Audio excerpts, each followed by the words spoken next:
Haleluya. Ibyo ni ubuntu wizangahe se?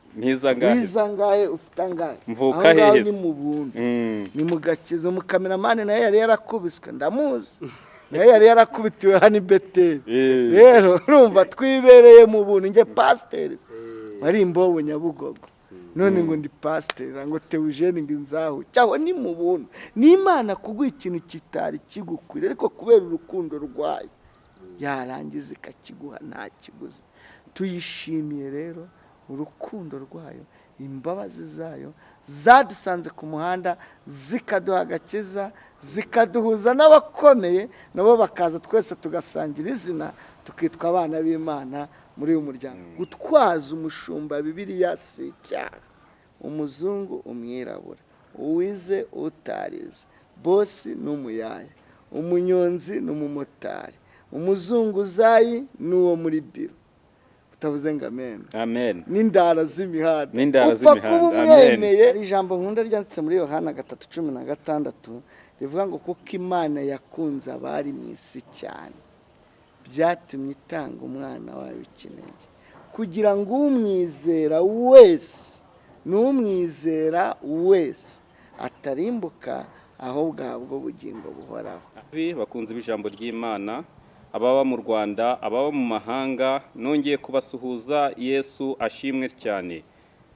Nkuko bisanzwe ni Simbizi Saidi, Evangeliste Moise. Ariko uyu munsi turi kumwe n'umutumirwa ukomeye, ni umugabo w'Imana, ni umugabo w'amateka, namwe muramwibonera, ni Pastor Theogene. Reka rero tumwakire. Twishimiye ikaze muduhaye kuri Man TV Rwanda. Uriya si ya mana biseri bariye cyane. Erega natwe ubuzima tubayemo ni Imana. Amen, amen. Ariko hakomeye Imana utazayineza ngo twatumiye umutumirwa. Ubundi abantu habaga bari bahishuriwe, habaga bari barishuriwe bakamenya imiterere y'Imana yacu.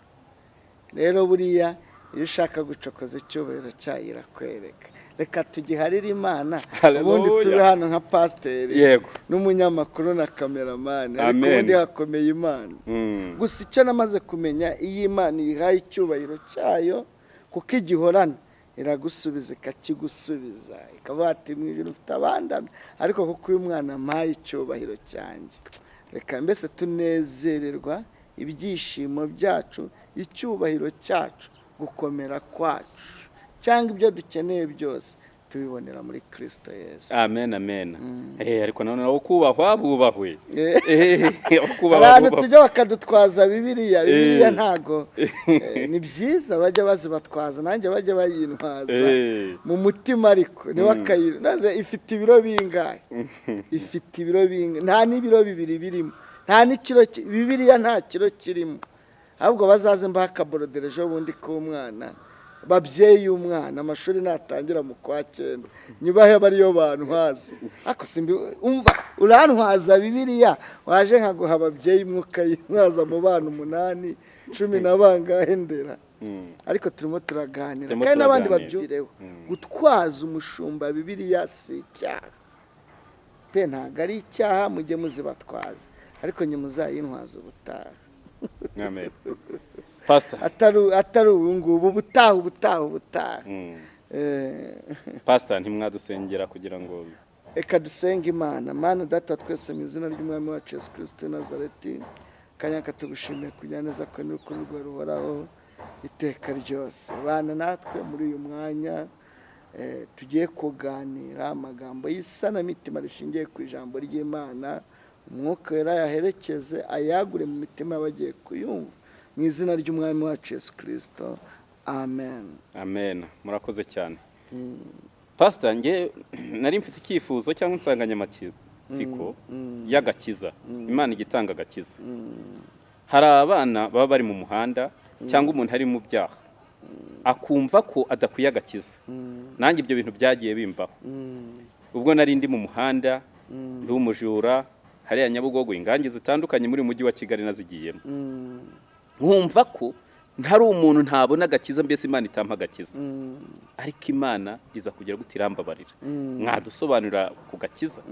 Hari ijambo nkunda ryanditse muri Yohana 3:16 rivuga ngo kuko Imana yakunze abari mu isi cyane byatumye itanga umwana wayo w'ikinege kugira ngo umwizera wese n'umwizera wese atarimbuka ahubwo ahabwa ubugingo buhoraho. Amen. Reka nsubiremo iri jambo riravuga ngo kuko Imana yakunze abari mu isi cyane byatumye itanga umwana wayo w'ikinege kugira ngo umwizera wese ndahakunda umuzungu umwirabura uwize utarize bosi n'umuyaya umunyonzi n'umumotari umuzunguzayi n'uwo muri biro utavuze ngo amen. Amen. N'indara z'imihanda upfa kuba umwemeye wese wahabwa ubushobozi bwo kwaba.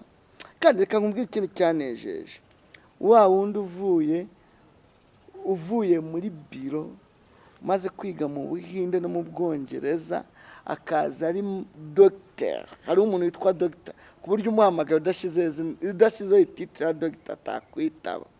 Na wa munyonzi wa Nyabugogo na ya ndara yo kwa Mutangana bose iyo bakijijwe bakakira Yesu Kristo nk'umwami n'umukiza basangira izina bitwa abana b'Imana. Amen.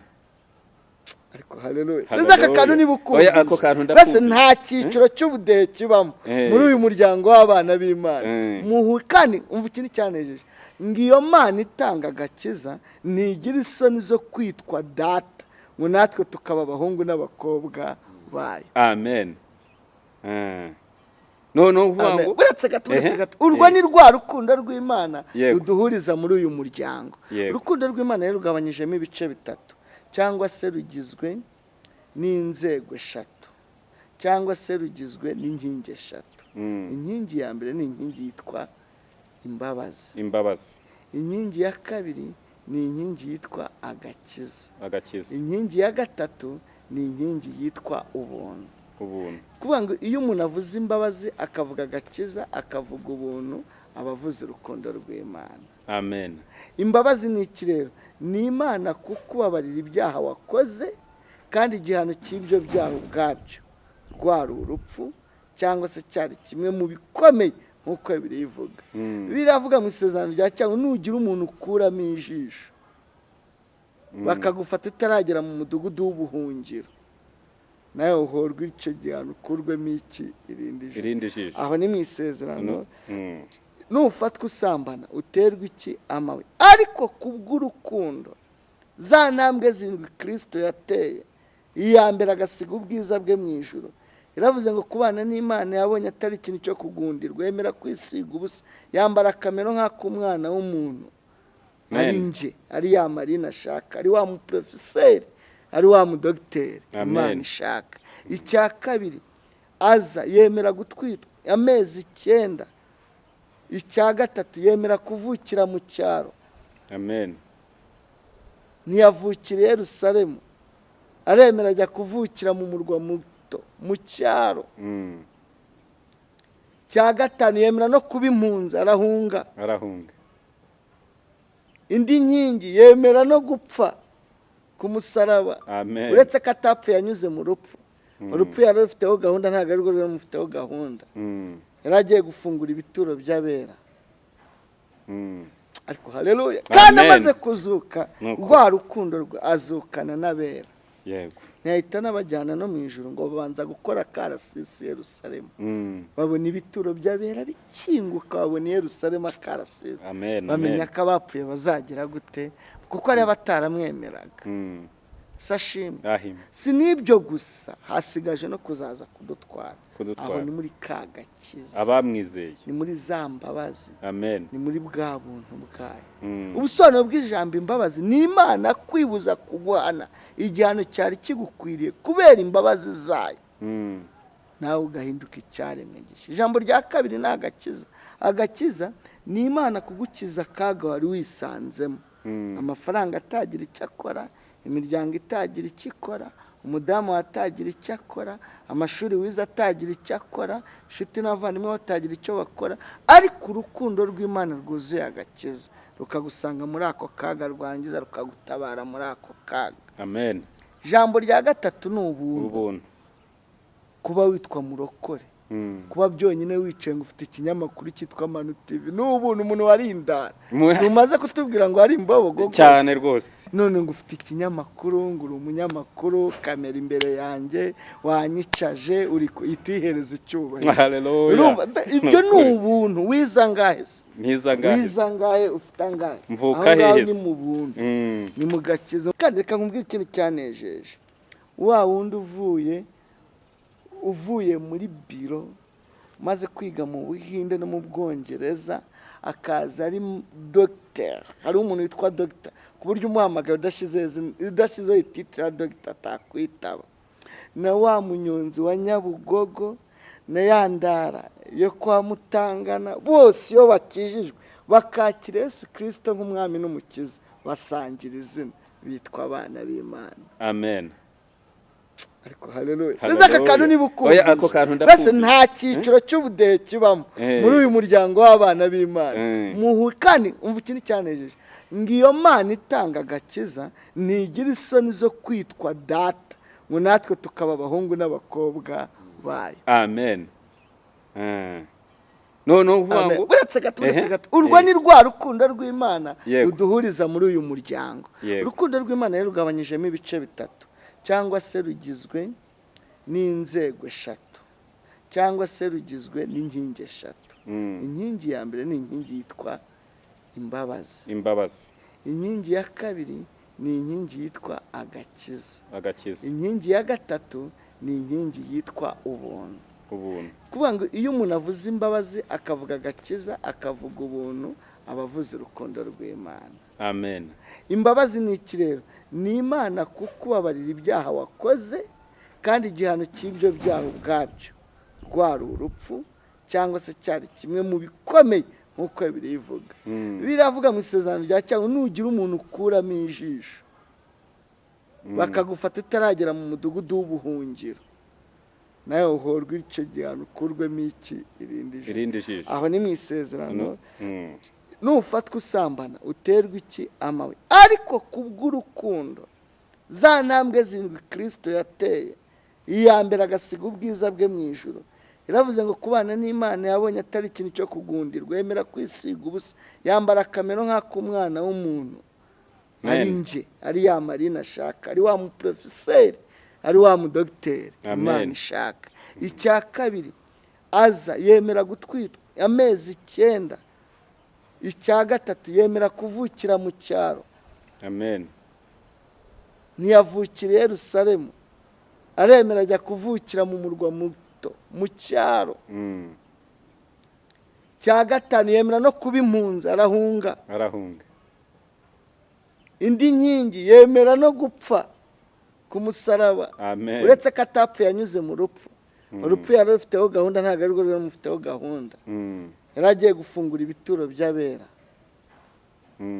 ariko haleluya kandi amaze kuzuka rwa rukundo rwe azukana n'abera yego ntihita n'abajyana no mu ijuru ngo babanza gukora karasisi Yerusalemu babona ibituro by'abera bikinguka babona Yerusalemu akarasisi bamenya ko abapfuye bazagira gute kuko ari abataramwemeraga sashimi si n'ibyo gusa hasigaje no kuzaza kudutwara aho ni muri ka gakiza abamwizeye ni muri za mbabazi amen ni muri bwa buntu bwayo ubusobanuro bw'ijambo imbabazi ni Imana kwibuza kugwana igihano cyari kigukwiriye kubera imbabazi zayo nawe ugahinduka icyaremwe gisha ijambo rya kabiri ni agakiza ni Imana kugukiza akaga wari wisanzemo amafaranga atagira icyo akora imiryango itagira icyo ikora umudamu atagira icyo akora amashuri wize atagira icyo akora inshuti n'abavandimwe batagira icyo bakora ariko urukundo rw'Imana rwuzuye agakiza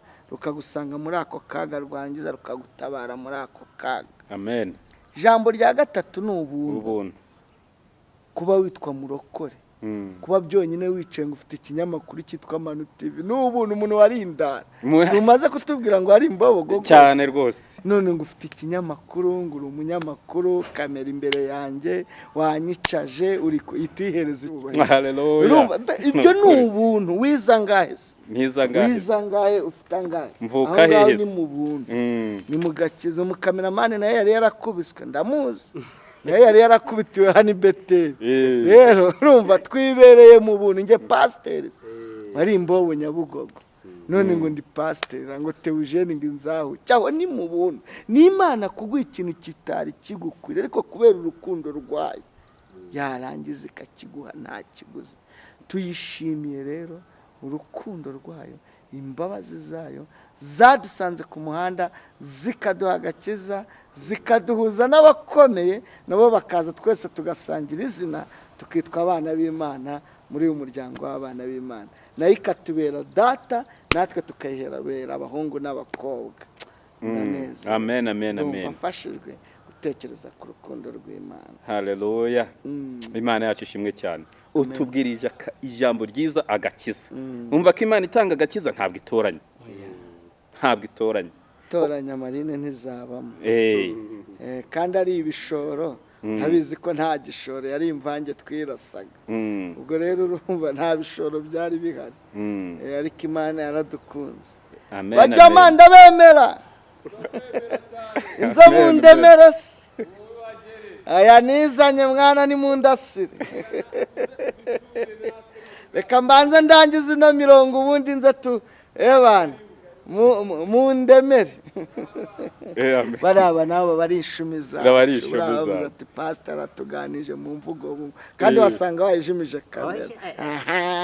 Aho ngaho ntago yayizi. Nabo Imana irabakunda. Kandi wamubwira ngo Yesu aragukunda ngabyumve. Bisaba kubivuga mu mvugo yumva. Nawe Yesu arakwemera mani. Utongeye mani mwana ntiyabyumva. Pastor, rwose hari ahantu wigeze kujya? Ni umuntu wabimbwiraga kuko ntago twajyanye. Avuga ati pastor, mwari mugiye gusura abana bari ku kirwa kiwawe. Mwari mwagiye muri abapastor babiri. Ngo ariko warahagurutse ijambo wigishije, uburyo wigishijemo imyigishirize, ngo hihannye abantu 2,000. Ndavuga intikwe, narabirebaga nabonagamo abantu bamwe twabanye, kuko nge nabanye indara igihe kirekire hano muri uyu mujyi wa Kigali. Na nubu harimo abakirindara, nuko nagiriwe ubuntu nkuko ubivuga. Nagiriwe ubuntu pe, kuba meze gutya Saidi, n'ahantu nagiye nyura, mu bigo by'imbobo nagiye nyuramo, kuba rwose mfite agakiza ni ubuntu bw'Imana. Avuga nti pastor, wemeye bariya abana, wemeye guhinduka. Cyambere ni ukuzirikana aho wavuye. Imana yamaze kubwira Abisirayeli ngo nimugera mu gihugu ntimuzibagirwe. Ntimuzibagirwe, muzahore muzirikana iteka ryose inzira mwanyuzemo, mbakuza amaboko akomeye n'imbaraga, mbanyuza ubutayu bwose mbakora mu Egiputa. Nanjye sinshobora kwibagirwa aho Imana yankuye, inzira yanyujijemo, aho yankuye ni mu Egiputa y'ibyaha, ndi mu buretwa bwa Satani, ankuza amaboko akomeye sigaye abandi, anyuza inzira y'ubutayu, inzira y'agakiza, kugira ngo nkomereye mu byibe. Igenda inyagura ngeze aho mbaye pasiteri, mbaye umushumba, nanjye mfite intama noneho. Amen. Haleluya. Nkabatiza ngasezeranya, hatanga igaburo ryera, kuki nabibagirwa abo nasize. Niyo mpamvu rero ni inshingano zanjye, numva ari umuhamagaro wanjye, numva afite ideni Imana yambabariye, numva afite ideni sosiyete nyarwanda yongeye kungira icyizere, numva afite ideni itorero mbarizwamo, numva afite ideni. Aha, Imana yacu ishimwe cyane. Ryo guhindura umwe akakira Yesu Kristo nk'umwami n'umukiza, akava mu byo yibwira. Ni muri urwo rwego rero dukora urugendo, si iwawa gusa, no mu bindi bigo ngororamuco hose tukageraho, cyangwa transit center, kujya kuganiriza n'abarushye n'abaremerewe cyane bishwe n'imiganje urayizi. Ganje ndazizi, ganje narazitumuye. Kereka kameramani niwe wavuye ibyaro itafata, niwe wavuye ibyaro. Kuko naje kundi. Uriya ikintu ntigeze nsomaho ni ntuza kore na essence, ariko ganja kuko kore nabonaga ari umwanda kwa kundi ushyira mu ntuza bya cupa. Wewe ni watinze ubwo. Ntago nayikundaga kore, ntago nayikundaga. Essence yo nayitinyiye haru twibikoresho, tubyita ibikoresho byose twaravangaga. Kivangura. Imana ishimwe gusa ahigereje ikora kubw'imbabazi zayo n'agakiza kayo n'urukundo rwayo. niyo gushima Nuko. kandi reka mbwira abangaba ntabwo iduha agakiza ngo idukure ku muhanda tujyane mu ijuru gusa tukiri no muri ubu buzima itugarurira amahirwe yacu twasenye itugarurira icyizere mu bantu twe twisenyeye turi mu byaha iratwubaka tukaba twubakitse ntiduhe n'ijuru ntizatujyane mu ijuru gusa tukiri no mu isi igenda itwomora ibikomere by'ibirarane twakomerekeye mu byaha ni ukuri ubuze akantu keza nibuka aho bari bagiye kungongera Nyabugogo nasaga nabi pastor nasaga nabi wa muntu ikirenge cyahindutse umweru wareba ikabutura nambaye kubera ingangi ntube watekereza kuvuga ngo uyu muntu nanzi ruhande umuntu harandeba atireba uko gisa agiye gukata imodoka ica ku ruhande ibwo ni ubuntu bw'Imana bwawe ndoze ubuntu bw'Imana ibitwongera iminsi yo kubaho kubera ko ibizikejeje bundi abantu bundi bareba hano bareba ubu ariko ntibareba igihe kizaza ni ukuri ubu umuntu wajyagamo inkonji imihanda iyo wacomye buri muntu wese akurya mu nzira wandara akahita anakujomba ariko ubu ngubu nanjye mutambuka mpindura vitesi amen kubera Imana wayimereye no kuri iragikwiye rwose ihabwe icyubahiro icyo nabwiraga abantu ntiduha agakiza gusa ngo tuzajye mu ijuru ahubwo iduha n'agakiza ikatubabarira ikatugarura n'amahirwe yacu yasenyutse twebwe ubwacu twagize uruhare rwo gusenya kuko iyo uri mu byaha hari urwego umuntu ageramo akaba atagusiga muri saro akavuga ati nimusiga muri saro usanga yitwaranye na cagi nimusiga muri saro usanga yitwaranye na raronje bikaba ngombwa akavuga ati reka iyi ndara ntawayivamo ariko iyo ukijijwe ukakira Yesu Kristo w'Umwami uretse no kugusiga muri saro wicara no ku ruhimbi bakaguha umwanya ukabwiriza hakubwira ngo ugengamye amen cyangwa mbe ngiye oya uvuze akantu nari ndimo mbimedita numva ukuntu nanjye hari abantu najyaga gusura bafatereka tumanze duhisha amafone yacu yandi arahageze kandi n'umuhanda narawuvuyemo icyo gihe kuko izo ni ingaruka zo gutinda mu Egiputa none umuntu agiriwe imbabazi ahawe agakiza agiriwe ubuntu agiye gusenga ahindutse umurokore ba bantu barebera muri ya ndorerwamo yuko umuntu yari umurara bakavuga bati uyu muntu uko ariko kose ngo abanyarwanda baca umugani ngo akabayiciriye ntikoga bati uyu muntu uko ariko kose nubwo yahawe agakiza ntabwo yakwigera ahinduka bati nibyo yavuga ku muhamagaro arabeshya kubera ko ka kantu karacyamurimo kuburana icyo kintu wakitubwiraho iki pastor nibyo nakubwiye ngo ingaruka zo gutinda mu byaha njye ntabwo njya mbarenganya ko najyaga ninjira mu itano bakansaka ngo bumve ko nta kintu cy'abandi gisohokanye ndi musore nakwegera umuntu agacikira ishakoshi akavuga ati ntawamenya ejo bundi ariho batwaye telefoni kandi narabatijwe negera ameza y'umwami izo ni ingaruka zo gutinda mu byaha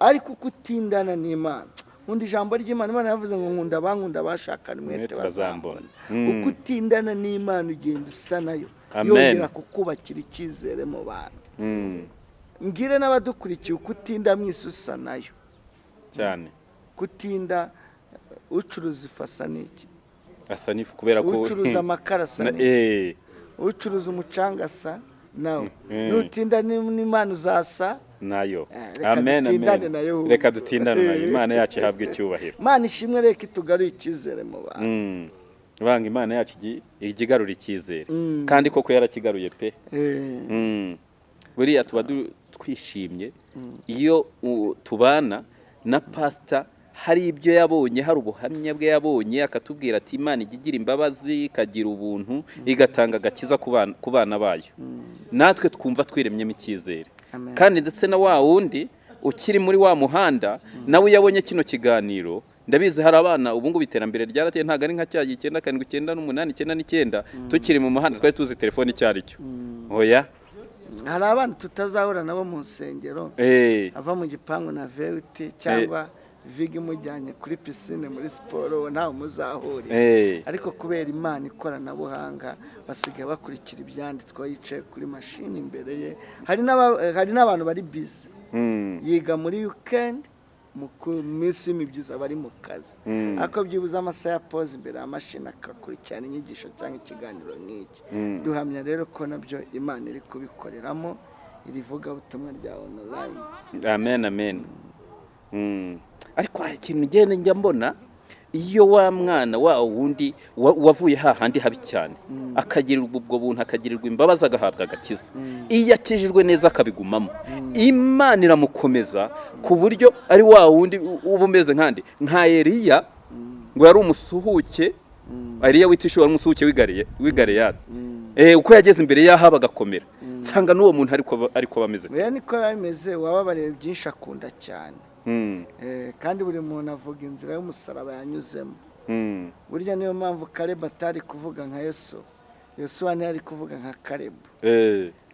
Niyo mpamvu Petero atari kuvuga nka Yohana. Amen. Yohana ntiyari kuvuga kimwe nka Tito, nka Filipo. Oya, buri muntu rero uko yahuye na Yesu niko amuvuga, kandi Kristo uko akwiyeretse niko umufata. Twese ntabwo twiyereka rimwe kimwe. Hari uwo yiyereka yari arwaye agakira, ati ni dogiteri, amwita dogiteri. Uwo yahaye ibiryo ahita avuga ati Yesu wacu atange. Niyo umubwiye gusengera abarwayi cyangwa gusaba minerivare, kubwira Imana gusengera abanyeshuri Imana izabaha amanota meza, atangira avuga ati Imana utanga ubwenge nk'uko wampaye ibiryo, aba ariko n'abantu baha ubwenge. Mbese arabona nka Yesu utanga iki? Ibiryo. Urimo urabyumva? Niyo mpamvu rero uyu mwana yavuye ku muhanda, yakijijwe iteka ryose muri we, nawe agira ishyaka ryo kumva yakura abandi bagenzi be ku Mana. Nta kundi gukomera, bose baba bakomeye. Ari uwavuye muri biro nyine azana n'ubwenge bwe, wavuye ku mihanda nawe azavuga Yesu mu muvuduko. Nuko nguko ariko twese ari Kristo tuvuga. Uzumva umusirikare nawe wakijijwe atanga ingero zo ku rugamba, kuntu ibikompura bigenda. Dukwiye gukororinga dukwepa Satani, Satani akubita igikompura na Yesu agakubita Jide. Mbese nyine buri muntu avuga Yesu bitewe n'aho bagize gute. Rero icupa rya Sprite Fanta Sprite burya ibisubururu, icupa risubururu, Fanta irimo imbere ni umweru. Noneho ubutumwa bwiza mu muntu babusa n'ibikomere yakomeretse. Ariko bwasohokamo bujya mu kirahuri bukaza ari umweru. Ako kantu nagasubiremo n'ukuri. Icupa rya Sprite uko risa ni icyatsi, Prito ni icyatsi. Noneho Fanta irimo ni umweru ubwayo, ariko iyo ikiri mu icupa ibisa n'ibikomere cyangwa ibisa n'icupa. Kubihuza rero ubutumwa bwiza, reka subiremo, Fanta ya Sprite ni umweru, icupa ni icyatsi. Noneho Fanta iri muri Sprite, muri iryo cupa irahinduka icyatsi, ariko isuka mu kirahure ikaza ari umweru. Noneho ubutumwa bwiza uzabona abantu bose bavuga Bibiliya irera, ariko buri muntu ayisobanura bitewe n'ibikomere yageze gute, yakomeretse. Buza busa n'ibikomere umuntu yakomeretse. Rero igitangaje bujya kukugeraho umwuka wera yabuhinduye umweru. Amen rwose, Imana ihabwa icyubahiro. Pastor, hari amaterime ujye kugira ngo umwana ngo ganja, ya materime ya kirara twajyaga tuvuga. Nge nabonye unayandusha, ariko Pastor banza warabaye ko kumwe imihanda igihe kirekire. Biterwa n'imihanda umuntu yarari. Kwari nge numvaga muri uyu mujyi wabaye imbobo cyane. Nasigaye mfite na smartphone kanagashaka kabisa. Haleluya. Amen. Ibintu byose bimbera gashya. Wenda kimwe muri byo kuba navuga cyanige siko buri gihe mpora nigisha mvuga. Biterwa naho ndisa n'ikiciro ngezemo. Iyo ndi kumwe n'abubatse mpinduka cyangwa ntanga ingero z'abubatse. Iyo ndi mu makorari ntanga ingero zo muri korari. Iyo ndi mu rubyiruko ntanga ingero zo mu rubyiruko. Niyo ndi ku bigo by'amashuri none n'igihe nkuramo ikoti afungura igipeso nkahita nanazinga, rimwe urabyumva, karuvati nkayidegaje. Abantu icyo gihe bahita basara, niwe pasiteri twashakaga. Urumva kuko bamaze kunyiyumvamo, biratuma no kubaga no kwirekura. Iyo mbahaye umwanya ngo buri muntu azanganiriza, asanga yumva yamaze kugira gute, kunyumvamo nkabona uko mufasha. Nta kintu gituma nkoresha ziriya mvugo, nzikoresha mu gihe cyazo. Ko ntabwo waba uri mu muhanda ngo ujye kwigisha mu biterane byo hanze. Icyo gihe bisaba kubwiriza. Rero babandi wabwirije ukabayobora ku rusengero, wayobora ku rusengero ugafata umwanya wo kubigisha ibyanditswe. no kubambaze ko nazaba nzabisubiramo cyangwa impungenge oya nazo mba ndi mu kazi k'Imana kabyita akazi k'Imana nahamagariwe kandi kararyoshye yes ahembane dufite umukoresha mwiza ntabwo ari ikiraka byonyine igihembo yampaye kiruta ibindi ni amahoro yo mu mutima wayagura ikiza iteka ryose uzambona mbabaye muranezerewe muraseka karya narababaye mvuga ari danje imihanda yarankaranze nasigaye mvuga ati haleluya amen hakaba hari ikindi urabona abantu urubyiruko se cyangwa abantu bakuriye mu mihanda bagira n'imyambarire yabo kuko ntago wambara nk'umuntu uturutse mu biro wambara nk'umuntu w'imihanda nyine ushobora kuza wambaye amakoboyi ushobora kuza ufite na za mpeta ukuntu ukavuga utereka nibura njye hariya numvishe ko pastor yahageze reka njye kumva ubutumwa bwiza nagira icyo nkuramo nkahinduka ariko ugasanga umuntu yamubona amurebeye mu yindi shusho ukiri aho ngaho yajya nkubwire ko abanyabyaha cyangwa abo twita abanyabyaha nibo barimo pipinyeri y'abarokore haleluya rero pipinyeri iravomererwa irakorerwa irufirwa iterwamo umuti ntago wayireba gusanga igiti kizava muri iriya pipinyeri amen begere tubaho urukundo icyo bakeneye ni urukundo babonera Imana muri twebwe none nubacaho bavuma nubacaho biruka nubacaho bavugiriza induru uwo muntu azahura na Kristo gute inshingano zacu ni ukubahuza na Kristo amen bariya nawe Imana irabakunda amen aha rwa rubyiruko rwavugaga ati rero ngewe mfite imyambarire yanjye sinzajya mu rusengero ubwo arumva ko pastor hari icyo atubwiye uretse no kujya mu rusengero se twe twanabasanze naho bari hari abatabikora pastor twanabasanze naho bari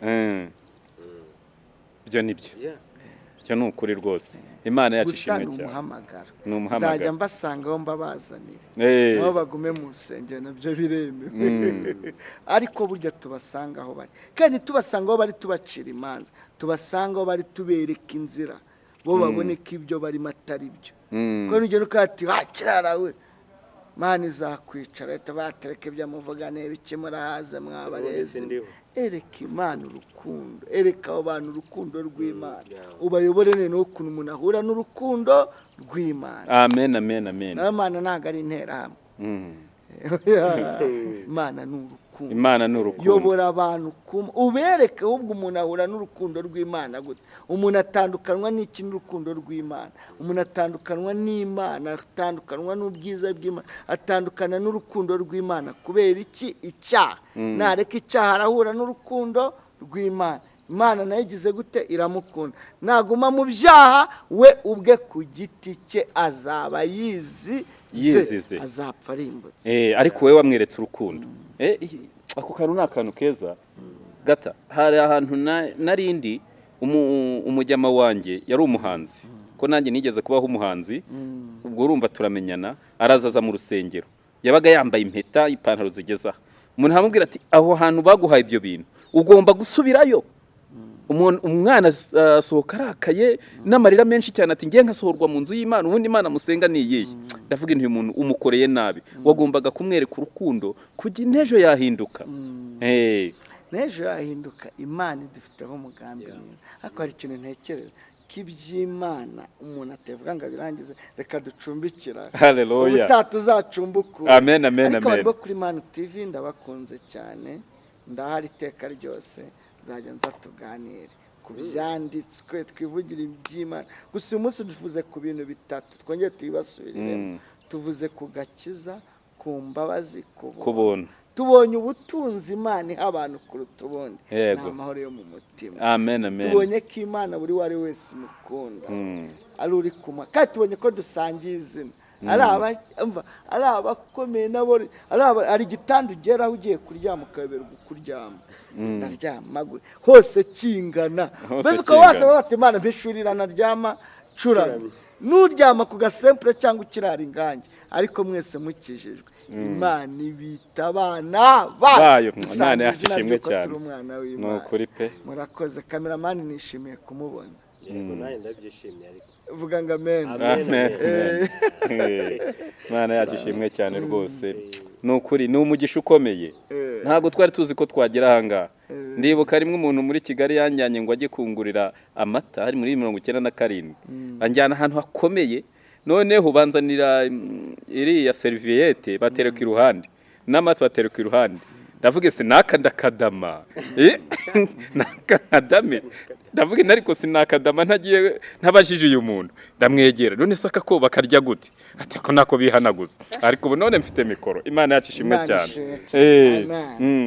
umuntu ntitwasoza dusoreza haruguru nanjye nguhaye umwanya wo gusenga Uwiteka Nyiringabo mwamukomeye data wa twese uri mu ijuru twongeye kugushimira uyu mwanya data Nyiringabo watuyoboye ubana natwe utugirira neza rero data Nyiringabo tugiye kuva hano tujye mu mirimo itandukanye ubane natwe uduha umugisha abakunzi ba Mana Rwanda TV abakunzi b'ijambo ry'Imana tugusabye twizeye mu izina ry'umwami wacu Yesu Kristo amen